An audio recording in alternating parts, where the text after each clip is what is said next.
Bonjour. En commençant, je vous rappelle que ce vidéo correspond au paragraphe 1.1 du document d'accompagnement de votre formation sur la publication chez Lulu en 2020. C'est la première étape qui consiste à télécharger de chez Lulu le modèle qui convient pour le volume que vous allez préparer à publier. Alors, vous allez sur le site de lulu.com/fr, comme indiqué ici. Pourquoi le /fr? C'est que si vous ne le faites pas, Lulu va vous parler en anglais. Alors, si vous préférez qu'on vous parle en français, bien, ajoutez le FR après la barre oblique. Alors, une fois que vous êtes sur la page d'accueil ici, vous cliquez sur Produits, et là, vous faites défiler la page pour un bon bout de temps. Profitez-en tandis que vous défilez pour jeter un coup d'œil sur les différents types de publications que vous pouvez réaliser chez Lulu. Alors, nous autres, c'est un livre papier qu'on va faire, mais vous pourriez publier un album photo, des bandes dessinées, magazines, annuaires, même des livres électroniques, si vous voulez. Ensuite de ça, on parle de format de livre. Alors, il y a un vaste éventail de formats de livres que vous pouvez réaliser. Nous, ce que nous allons faire, c'est le format lettre US qui est ici, 8,5 par 11. Pourquoi celui-là? Parce que c'est le plus simple. On est habitué de travailler avec le format 8,5 par 11, mais vous savez, il n'y a aucune obligation. Il y a des formats qui sont très, très agréables, dans le 6 par 9, par exemple, ici, ou des choses comme ça. Vous pourrez expérimenter par la suite. Ensuite, les différents types de reliures. Alors, la reliure que nous, on va utiliser, c'est celle-ci. La couverture souple collée. Il y a une reliure en spirale. Vous voyez que ça peut dépendre un peu du nombre de pages aussi.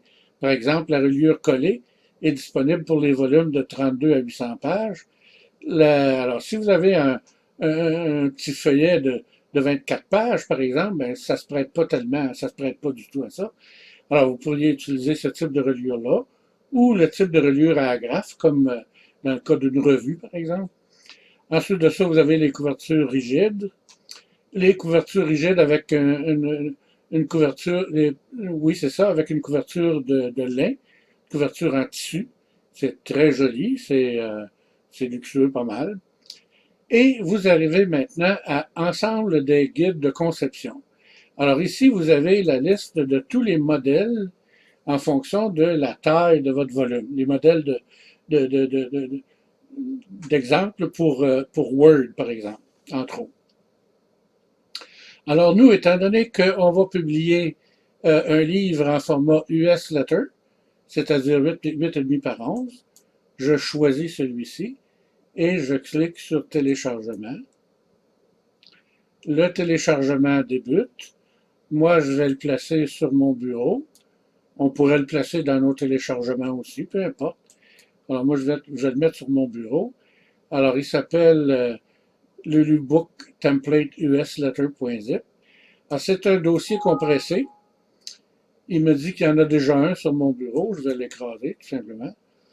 Alors, oui, je disais, c'est un dossier compressé. Normalement, moi, je dis tout le temps aux gens, quand vous avez affaire à un dossier compressé comme ça, vous commencez par extraire les choses du dossier compressé pour les placer dans un dossier ordinaire, c'est-à-dire un dossier non compressé. C'est ce qu'on fait normalement.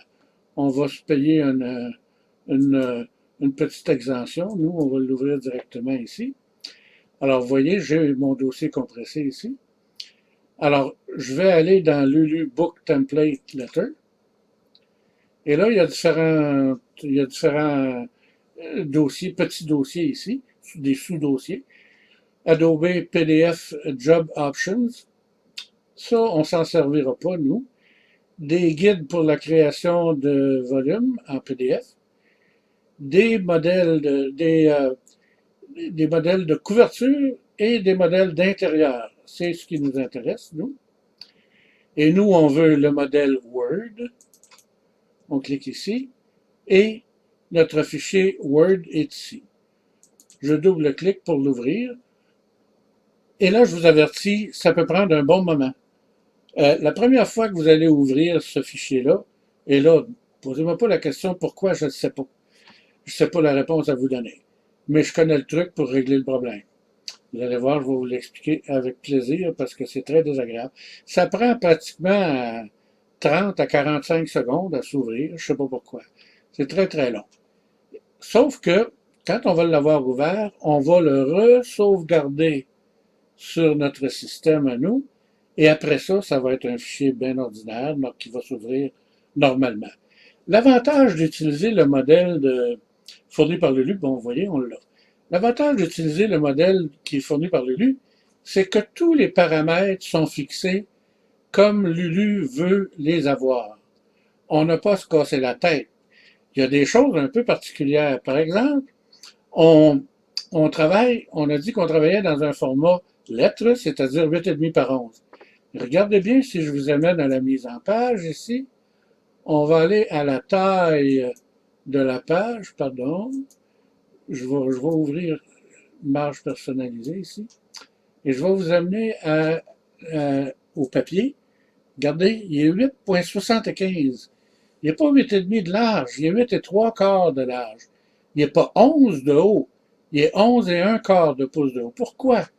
Parce que Lulu va avoir des marges d'excédent, c'est-à-dire ce qu'on appelle les marges perdues ou l'impression à fond perdu, le fond perdu, si vous voulez.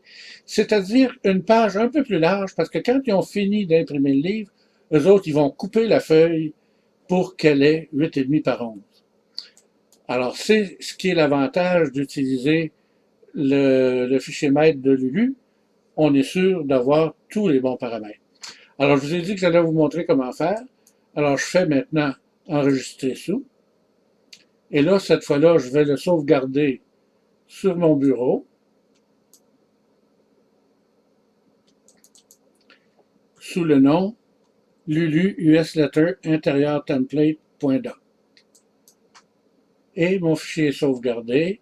Et là, si je ferme ça ici et que je retourne, excusez-moi, je vais retourner sur mon bureau et vous voyez, mon US Letter il est ici. Si je l'ouvre de nouveau, vous voyez, cette fois, maintenant, il s'ouvre très, très rapidement. Alors voilà pour cette première vidéo.